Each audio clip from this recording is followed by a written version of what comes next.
فَإِذَا قُضِيَتِ الصَّلَاةُ فَانتَشِرُوا فِي الْأَرْضِ وَابْتَغُوا مِن فَضْلِ اللَّهِ وَاذْكُرُوا اللَّهَ كَثِيرًا لَعَلَّكُمْ تُفْلِحُونَ۔ صدق اللہ العظیم۔ محترم سامعین کرام،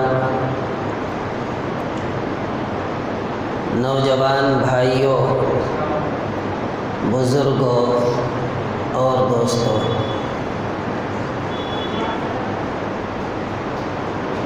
آج جمعہ کا دن ہے اور اللہ نے ہمیں توفیق عطا فرمائی تو ہم جمعے کی نماز پڑھنے کے لیے اللہ کے گھر تشریف لے آئے۔ یہ اللہ پاک کا احسان ہے۔ اللہ سے دعا فرمائیں کہ اللہ اپنے سارے بندوں کو یہ توفیق نصیب فرمائے۔ جمعہ کا دن بڑا مبارک دن ہوتا ہے، یہ بہت مشہور دن ہے۔ اس دن کو مومنوں کے لیے عید کا دن قرار دیا گیا ہے۔ روز جمعہ عید ہفتہ است کہ یہ ہفتے کی عید ہے، اس لیے ہم سب کو جمعہ کا اہتمام بھی کرنا چاہیے۔ دن بدن لوگ تو مالی اعتبار سے ترقی کرتے ہیں، بزنس کے بارے میں سوچتے رہتے ہیں کہ آج کون سا بزنس ہو رہا ہے، کل کو کیا کرنا ہے، اور کون سے بزنس میں سب سے زیادہ نفع ہوتا ہے۔ یہ تحقیق اور ریسرچ کرتے رہتے ہیں اور اس کے اوپر ماشاءاللہ عمل بھی بڑی جلدی کر لیتے ہیں، لیکن دینی اعتبار سے پتہ نہیں لوگوں کو کیا ہو گیا ہے کہ آج بتانا پڑ رہا ہے کہ آج جمعہ کا دن ہے، فضیلت کا دن ہے، جمعہ کا دن ہفتے کی عید ہے، اس دن جمعے کی نماز کے لیے پہلے آنا چاہیے۔ یہ سب چیزیں تو مومنوں کو، مسلمانوں کو بتانے کی ضرورت ہی نہیں ہونی چاہیے۔ اللہ پاک کا قرآن کریم کے اندر ارشاد ہے، یا ایھا الذین آمنوا، اے ایمان والو، اذا نودی للصلاۃ من یوم الجمعہ، کہ جب جمعے کے دن جمعے کی نماز کے لیے اذان دی جائے، فاسعوا الی ذکر اللہ، تو تیار ہو جاؤ، اپنے کاروبار کو چھوڑ دو، اللہ کے ذکر کے لیے تیاری شروع کر دو، یعنی نماز جمعہ کے لیے اللہ کے گھر پہنچنے کی کوشش کرو۔ فاسعوا الی ذکر اللہ، آگے حکم دیا کہ اب چونکہ اذان ہو چکی ہے، اللہ نے اپنے بندوں کو ندا دے کر اس بات کی جانکاری دے دی کہ اب جمعہ کا وقت ہو گیا، جمعہ کے لیے چلنا چاہیے۔ اس کے بعد فرمایا وَذَرُوا الْبَيْعَ، کہ اب تم خرید و فروخت، کاروبار کو چھوڑ دو، اس لیے کہ اب اذان ہو چکی ہے، اب جمعہ کی تیاری میں لگ جاؤ، جمعہ کے لیے روانہ ہو جاؤ نماز کے لیے، اور جمعے کے دن کی جو فضیلت ہے اس کو حاصل کرنے کے لیے۔ ذالکم خیر لکم، یہ کیوں اللہ نے ایسا حکم دیا اپنے بندوں کو؟ اس لیے کہ اللہ بڑا مہربان، اللہ اپنے بندوں پر رحیم ہے، اللہ اپنے بندوں کے لیے بڑے مہربان ہیں، مہربانی فرماتے ہیں، رحم فرماتے ہیں، کرم فرماتے ہیں ذالکم خیر لکم، کہ یہ تو تمہارے لیے بہتر ہوگا۔ اور اگر تم نے اپنے کاروبار نہیں چھوڑے، اذان کے بعد بھی اپنے گھروں کے اندر لپٹے رہے یا بازاروں میں گھومتے اور پھرتے رہے، تو یاد رکھو پھر تمہارے لیے خیر نہیں، تمہارا آنا ہی بہتر ہے۔ اگر تم عقل مند ہو، اگر تم جانکار ہو، اگر تم سمجھدار ہو، ان کنتم تعلمون۔ اللہ پاک نے بڑے تفصیل کے ساتھ جمعے کی دن کی اہمیت کو بیان فرمایا۔ دوستو پھر فرماتے ہیں فَإِذَا قُضِيَتِ الصَّلَاةُ، کہ بلانے کا مقصد یہ نہیں کہ پورا جمعہ گزر جانے کے بعد بھی تم ہمارے گھر کے اندر بیٹھے رہو، ذکر و اذکار میں لگے رہو، اپنا سارا وقت لگا لو۔ نہیں، اللہ پاک فرماتے ہیں فَإِذَا قُضِيَتِ الصَّلَاةُ کہ جب جمعے کی نماز ہو جائے پڑھ لو، جمعے کی نماز سے فارغ ہو جاؤ، فَانْتَشِرُوا فِي الْأَرْضِ اب تمہارے لیے جو ہے زمین کے اندر پھیل جانا بہتر ہے کہ تم زمین میں پھیل جاؤ۔ فَانْتَشِرُوا فِي الْأَرْضِ کیوں پھیل جاؤ؟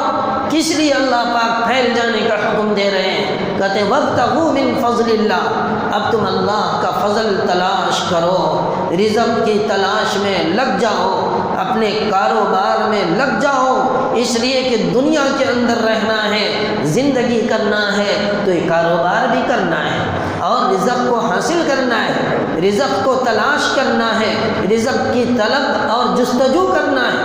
تو فرماتے ہیں نماز پوری ہو جائے، نماز پڑھ چکو، فَانْتَشِرُوا فِي الْأَرْضِ اس روئے زمین پر پھیل جاؤ جہاں جس کے لیے موقع اور مناسب، وَابْتَغُوا مِن فَضْلِ اللَّهِ اور اللہ کا رزق تلاش کرو، وَاذْكُرُوا اللَّهَ اور اللہ کا ذکر بھی کرتے رہو۔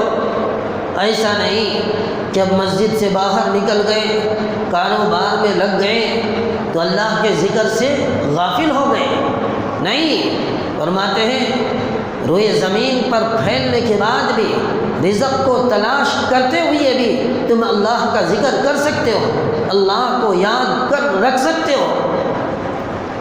وَاذْكُرُوا اللَّهَ اس لیے اللہ کا ذکر کرو، کثیرا لعلکم تفلحون اور کثرت کے ساتھ کرو تاکہ تمہیں کامیابی مل جائے، تم کامیاب ہو جاؤ، بامراد ہو جاؤ۔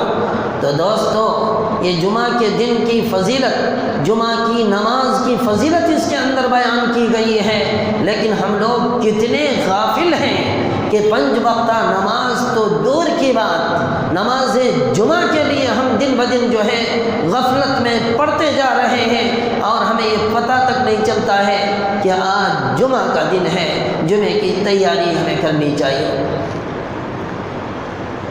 جمعہ کا دن کوئی معمولی دن نہیں ہے، جمعہ کے دن اللہ نے ایک ایسی ساعت رکھی کہ آدمی اگر اس وقت، اس گھڑی میں، اس ساعت میں اللہ سے دعا کرے گا تو اللہ پاک اس کی دعا کو قبول فرمائے گا، اس کی دعا کو رد نہیں فرمائے گا۔ اور حدیث کے اندر یہ بھی آتا ہے کہ جو شخص اول ساعت میں اللہ کے گھر کے اندر آتا ہے اور داخل ہو کر نماز پڑھنے کی کوشش کرتا ہے تو اللہ پاک اپنے فضل سے اس کو ایک اونٹ ذبح کر کے صدقہ کرنے کا ثواب عطا فرماتے ہیں۔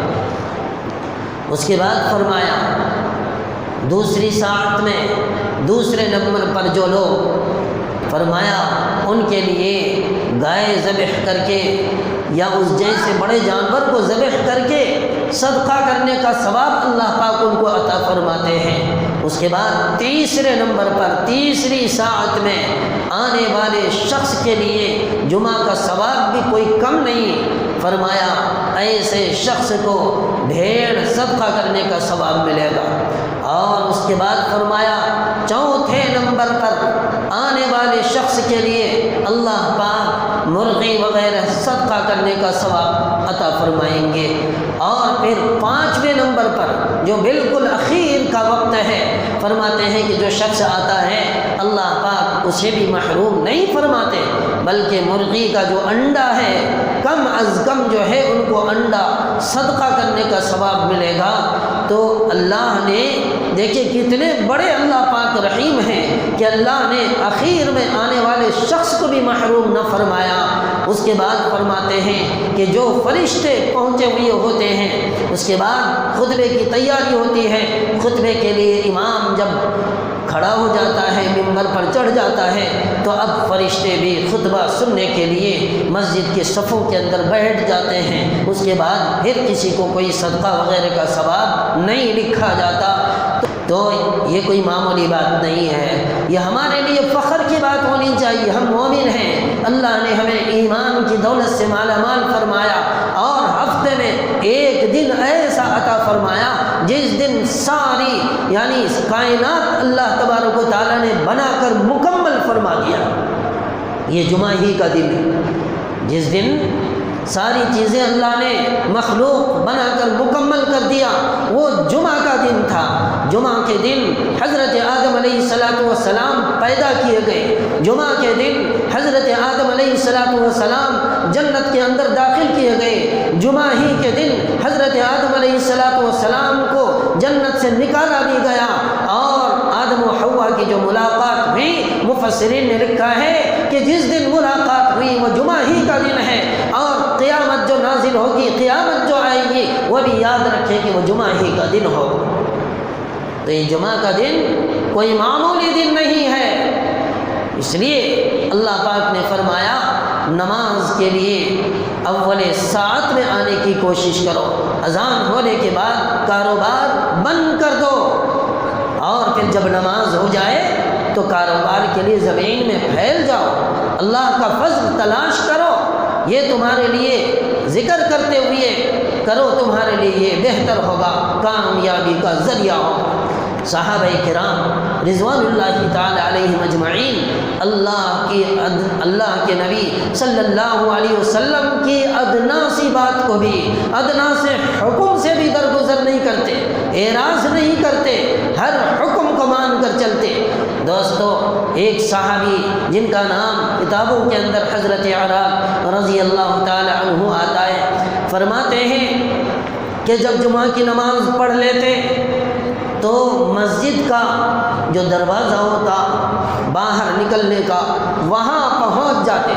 پہنچنے کے بعد دوستو بزرگوں، وہ کہتے، دعا کرتے، اللہم اجبت دعوتک وصلیت فریضتک، کہ اے اللہ میں نے تیری آواز پر لبیک کہا، تو نے بلایا، میں تیرے گھر کے اندر حاضر ہو گیا، اور تو نے نماز پڑھنے کا حکم دیا، میں نے نماز پڑھ لی، وصلیت فریضتک، کہ میں نے تیرا کیا ہوا فرض ادا کر دیا، یعنی نماز پڑھ لی۔ اس کے بعد کہتے وانتشرت، پھر نماز پڑھنے کے بعد اب میں منتشر ہو رہا ہوں، کما امرتنی، جیسا کہ تو نے مجھے حکم دیا تھا۔ اس کے بعد کہتے ہیں فرزقنی من فضلک، کہ اے اللہ تو مجھے رزق عطا فرما، اپنے فضل سے رزق عطا فرما، واللہ خیر الرازقین، اور اے اللہ تو ہی بہترین رزق دینے والا ہے، تو ہی رزق کے دروازے کو کھولنے والا ہے۔ تو یہ صحابی نماز جمعہ ادا کرنے کے بعد گیٹ پر کھڑے ہو کر یہ دعا کرتے کہ تیرا حکم بجا لایا، اور اب میں منتشر ہو رہا ہوں، اپنے کاروبار کے لیے جا رہا ہوں، تو میرے کاروبار کے اندر برکت عطا فرما، خیر عطا فرما، مجھے رزق عطا فرما، اس لیے کہ تو ہی رزق ادا کرنے والا ہے۔ تو دوست بزرگوں، یہ صحابہ کرام تھے، لیکن آج پتہ نہیں ہمیں ایسا لگتا ہے کہ ہمارا رب اللہ نہیں ہے۔ اللہ معاف کرے، ارے اللہ نہیں تو اور کون ہمارا رب ہے جو ہماری طرف توجہ کرے، جو ہمارے کاروبار میں برکت عطا کرے؟ ہم آخر اتنے نافرمان ہو گئے ہیں، اتنے غافل ہو گئے ہیں کہ محسوس یہ ہونے لگا ہے کہ ہمارا رب اللہ نہیں۔ ہم نے اپنا رب پیسوں کو بنا لیا، ہم نے اپنا رب کاروبار کو بنا لیا، ہم نے اپنا رب آفس کو بنا لیا، ہم نے اپنا رب عہدے کو بنا لیا۔ بعض لوگوں کی زبان سے یہ الفاظ نکلتے ہوئے سنا گیا کہ جب تک میں کرسی پر ہوں میرے گھر کا نظام چلتا رہے گا، لیکن جیسے ہی کرسی سے اتروں گا تو میرا نظام اور گھر کا نظام بند ہو جائے گا۔ یہ مایوسی ہے۔ اس کا مطلب یہ کہ آپ نے اللہ کو رب نہیں مانا، بلکہ آپ نے آفس کو رب مانا ہے، آپ نے کرسی کو رب مانا ہے، آپ نے پیسوں ٹکوں کو رب مانا ہے۔ دوستو، یہ پیسہ ٹکا نہیں، یہ گویا یہ کہ آپ اللہ سے اعراض کر رہے ہیں، اللہ سے دوری اختیار کر رہے ہیں، پھر اللہ کی مدد کیسے آئے گی، کہاں سے آئے گی؟ ہمیں اللہ کو رب مان کر چلنے کی ضرورت ہے، اللہ ہی کی اطاعت کرنے کی ضرورت ہے۔ اللہ کی اطاعت کے بغیر، اللہ کی اطاعت اور اعمال کو بجا لائے بغیر دوست بزرگوں اللہ کی عطا ہم تک نہیں پہنچ سکتی۔ اللہ کی عطا کو حاصل کرنا ہے تو اطاعت ضروری ہے، اطاعت کے بغیر یہ چیز حاصل نہیں ہو سکتی، آدمی وہاں تک نہیں پہنچ سکتا۔ تو ہمارے اور اللہ کے درمیان جب بگاڑ آیا تو اللہ نے ہمارے اور مخلوق کے درمیان بگاڑ پیدا کر دیا۔ اس لیے دوست بزرگوں اپنے خدا سے، اپنے رب سے تعلقات کو سدھارنے کی ضرورت ہے تاکہ اللہ کی مدد ہمارے ساتھ ہو، اللہ اپنی نصرت کا معاملہ جاری اور ساری رکھے۔ تو جو آیت میں نے پڑھی تھی خلاصہ یہ کہ جمعہ کا دن جو ہے بڑا اہم دن ہے، فضیلت کا دن ہے۔ اول ساعت میں اذان ہوتے ہی اللہ کے گھر کے اندر آنے کی کوشش کرنی چاہیے۔ یہاں تک کتابوں کے اندر آیا ہے کہ اگر کوئی شخص جمعے کے لیے غسل کرے، پھر عمدہ کپڑا پہنے، خوشبو لگائے اور مسجد کے اندر آ جائے، جو سنن اور نوافل ہیں اسے ادا کر لے، تو فرماتے ہیں کہ اس جمعہ سے لے کر آئندہ جمعہ تک جتنے گناہ اور خطا سرزد ہوتے اللہ پاک اس کی برکت سے ایک ہفتے کے گناہ کو معاف فرما دے گی۔ اتنی فضیلت ہے جمعہ کی، لیکن ہم جو ہے پتہ نہیں کیسے دیندار ہیں۔ لوگ کہتے ہیں 80% لوگ نارمنگلہ کے اندر دیندار ہیں، مگر جمعہ کا حال یہ ہے کہ عربی خطبے میں بھی پہنچنے کی ہمیں توفیق نہیں ہوتی۔ بتائیے دوستو، پھر اللہ سے ہم جو ہے امید لگائے بیٹھے ہیں، اللہ سے امید لگائے بیٹھے ہیں، اللہ ہمیں معاف فرمائے۔ تو ایک چیز تو یہ کہ جمعے کے دن جمعے کی نماز کی اہمیت کو اللہ نے واضح فرمایا، اور دوسری چیز یہ کہ رزق کو حاصل کرنے کا خود اللہ نے حکم دیا، رزق کی طلب اور اس کی جستجو کرنے کا بھی حکم دیا۔ نماز ہو جائے پھیل جاؤ، کیوں؟ اس لیے کہ محنت کرنے کا حکم اللہ نے دیا، محنت کرو، محنت سے جان چرانا نہیں چاہیے۔ یہ الگ بات ہے کہ اللہ نے رزق کی ذمہ داری اپنے اوپر لی ہے، اپنے سر لی ہے۔ 12ویں پارے کی آیت ہے، وَمَا مِن دَابَّةٍ فِي الْأَرْضِ إِلَّا عَلَى اللَّهِ رِزْقُهَا۔ اللہ پاک کا ارشاد ہے کہ اس روئے زمین پر کوئی جاندار ایسا نہیں ہے، اس روئے زمین پر کوئی جاندار ایسا نہیں ہے جس کے رزق کی ذمہ داری اللہ پاک کے اوپر نہ ہو، اللہ نے اس کی رزق کی ذمہ داری نہ لے رکھی۔ وَيَعْلَمُ مُسْتَقَرَّهَا،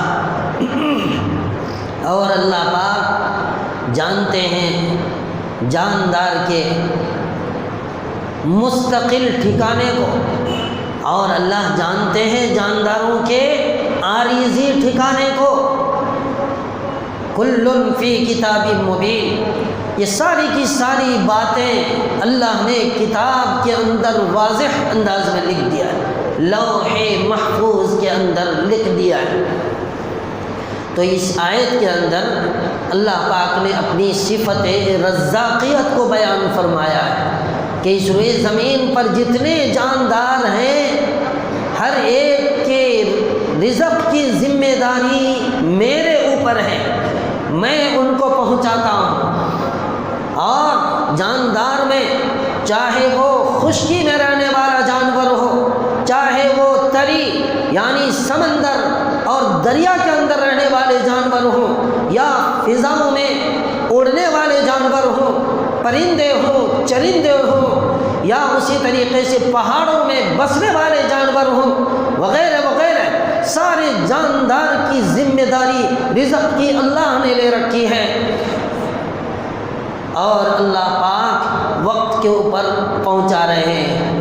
اللہ سب کے بارے میں خبر رکھتے ہیں کہ کسی کا مستقل ٹھکانہ کہاں ہے اور کس کا عارضی ٹھکانہ کہاں ہے، سب جانتے ہیں، ان کے گھروں کو جانتے ہیں، ان کے گھونسلوں کو جانتے ہیں، ان کے بل اور سوراخوں کو جانتے ہیں، ایک ایک ذرے کا علم اللہ پاک کو ہے، اور پہنچاتے ہیں اللہ پاک۔ اللہ پاک کسی کو بھوکا نہیں مارتے، اگر کوئی بھوکا مر رہا ہے تو یہ بھی بات سن لیجئے کہ اللہ نے رزق کی مقدار کو متعین کر دیا ہے، وہ رزق آ کر رہے گی۔ چنانچہ ایک روایت کے اندر آتا ہے کہ اللہ کے نبی صلی اللہ علیہ وسلم کے پاس ایک سائل آیا اور اس نے کچھ مانگا۔ اللہ کے نبی کے پاس ایک کھجور رکھا ہوا تھا یا پڑا ہوا تھا، آپ نے اس کھجور کو اٹھا کر اس سائل کے ہاتھ دے دی اور فرمایا، خبردار اگر تم یہاں اس کھجور کے پاس نہ آتے تو یہ کھجور تمہارے پاس ہی آ جاتا۔ کیا فرمایا؟ تمہیں آنے کی کوئی ضرورت نہیں تھی، نہ آتے تب بھی اگر یہ رزق اللہ نے تمہاری تقدیر کے اندر لکھ دیا ہے تو یہ تقدیر تمہارے پاس، یہ کھجور تمہارے پاس جو ہے تقدیر کے اعتبار سے پہنچ کر رہا تھا۔ اللہ کسی دوسرے ذریعے سے وہاں پہنچاتا لیکن پہنچاتا۔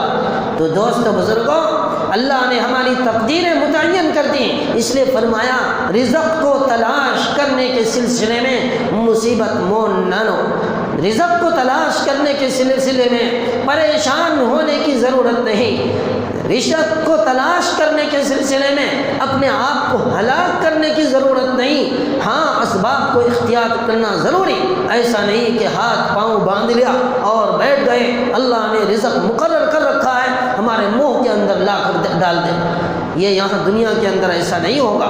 اللہ نے رزق مقرر کر رکھا ہے اور محنت کرنے کا بھی حکم دیا۔ وابتغوا من فضل اللہ، اللہ کا فضل جو ہے تلاش کرتے رہو۔ دوستو، اسی طرح فرماتے ہیں حضرت عبداللہ بن مسعود رضی اللہ تعالیٰ عنہ سے ایک روایت ہے کہ نبی کریم صلی اللہ علیہ وسلم نے ارشاد فرمایا کہ جبرائیل امین نے میرے دل میں یہ بات ڈالی کہ آدمی اس وقت تک نہیں مرتا جب تک کہ اس کی روزی مکمل نہ ہو جائے، ختم نہ ہو جائے۔ کتابوں کے اندر لکھا ہے کہ آدمی کو روزی اسی طرح تلاش کرتا ہے جس طرح کہ موت تلاش کرتی ہے، جس کا وقت اللہ نے جس وقت لکھ دیا ہے، ایک منٹ آگے نہیں اور ایک لمحہ پیچھے نہیں۔ ان اجل اللہ اذا جاء لا یؤخر، ایک منٹ تاخیر موت کے اندر نہیں ہوتی، تو موت آدمی کو تلاش کرتی ہے۔ اسی طرح فرمایا کہ انسان کا جو رزق ہے، رزق جو ہے آدمی کو تلاش کرتا ہے اور اس وقت تک وہ نہیں مرتا جب تک کہ سارا رزق ان کا مکمل نہیں ہو جاتا، وہ مر نہیں جاتا۔ بہت سارے واقعات، حضرت موسیٰ علیہ السلام کے اوپر وحی نازل ہو رہی ہے، وحی کے نازل ہونے کا وقت ہے۔ حضرت موسیٰ اللہ کے ایک برگزیدہ نبی ہیں، پیغمبر ہیں، فرماتے ہیں کہ آپ کو فکر لاحق ہوئی۔ کیا فکر لاحق ہوئی؟ کہ گھر والوں کا گزارا کیسے چلے گا، کیسے انتظام ہوگا۔ تو اللہ پاک نے حضرت موسیٰ علیہ السلام کو حکم دیا، اے موسیٰ، جو تمہارے سامنے پتھر یا چٹان ہے اس کے اوپر مارو، اپنی عصا کو مارو۔ چنانچہ آپ نے اس پتھر کے اوپر مارا، مارتے ہی ایک تہ اس کا اوپر کا نکل گیا، دوسرا تہ جو ہے سامنے آیا، یعنی پتھر ٹوٹ گیا۔